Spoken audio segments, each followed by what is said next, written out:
Hai, selamat pagi pendengar setia Uniksa FM dimanapun kalian berada.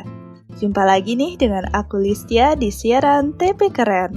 Siaran yang bisa memberikan informasi faktual mengenai update terkini seputar teknologi pendidikan selama beberapa menit ke depan.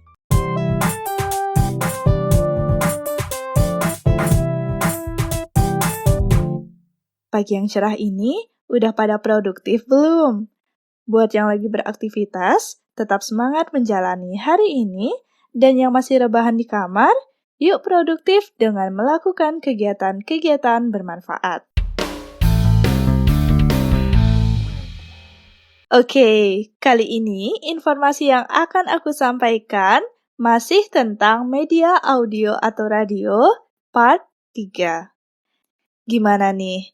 Kayaknya udah pada nggak sabar ya buat nyimak materinya? Gila sih, aku juga. Kali ini ada 3 hal yang akan kita bahas. Yang pertama, kode etik penyiaran. Kedua, langkah-langkah dalam produksi media audio atau radio. Dan yang ketiga, evaluasi media audio atau radio. Yuk, kita langsung aja kupas tuntas materinya. Nah, yang pertama, kode etik penyiaran. Dari sudut pandang etika media, terdapat 3 hal yang ditekankan mengenai etika penyiaran. Di antaranya, 1. Kesadaran bahwa media memiliki kekuasaan dan efek yang dahsyat kepada khalayak. 2.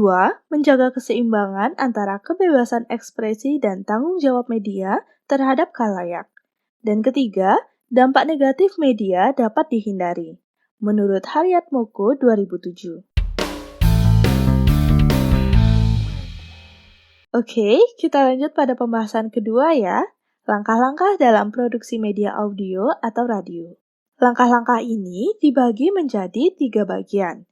Praproduksi merupakan tahapan awal sebelum melakukan proses produksi suatu acara radio. Yang termasuk dalam proses praproduksi antara lain 1. Penentuan tema.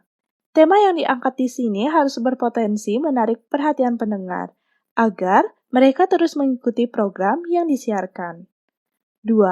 Pencarian narasumber ahli di bidangnya. Dalam hal ini, kita memastikan bahwa memilih narasumber yang kompeten dan ahli di bidangnya, serta relevan dengan topik yang dibahas. 3. Mengumpulkan data dan informasi, yakni mencari sumber informasi yang tepat untuk membantu penguasaan tema. 4. Menentukan musik pendukung. Hal ini ditujukan untuk menambah variasi dan menghilangkan kejenuhan pendengar. Dan 5. Penulisan naskah. Penulisan naskah merupakan tugas dari scriptwriter yang menulis dan merancang naskah secara lengkap dan kreatif.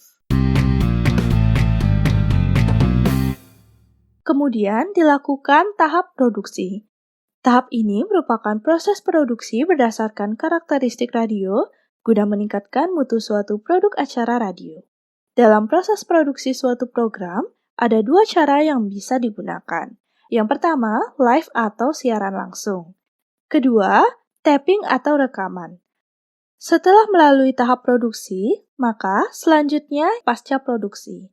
Dalam tahap ini, untuk proses produksi siaran langsung terdiri dari evaluasi. Lain halnya untuk proses produksi rekaman yang terdiri dari evaluasi dan juga editing.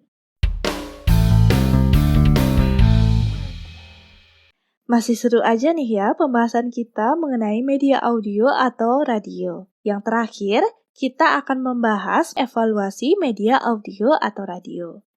Evaluasi adalah kegiatan yang dilakukan untuk mengukur dan mengetahui hasil dari kegiatan produksi yang telah dilakukan terkait dengan penyiaran. Evaluasi terhadap kegiatan produksi dan penyelenggaraan acara siaran dilakukan dengan 3 cara. Yang pertama, evaluasi kualitas produksi. Kedua, evaluasi biaya produksi.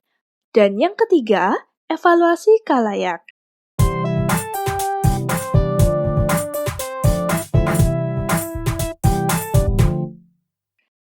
Wah, nggak kerasa udah semua materi kita bahas pagi ini. Dan gimana?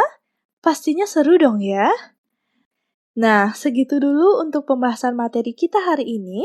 Aku Listia, pamit undur diri dan sampai jumpa di siaran berikutnya.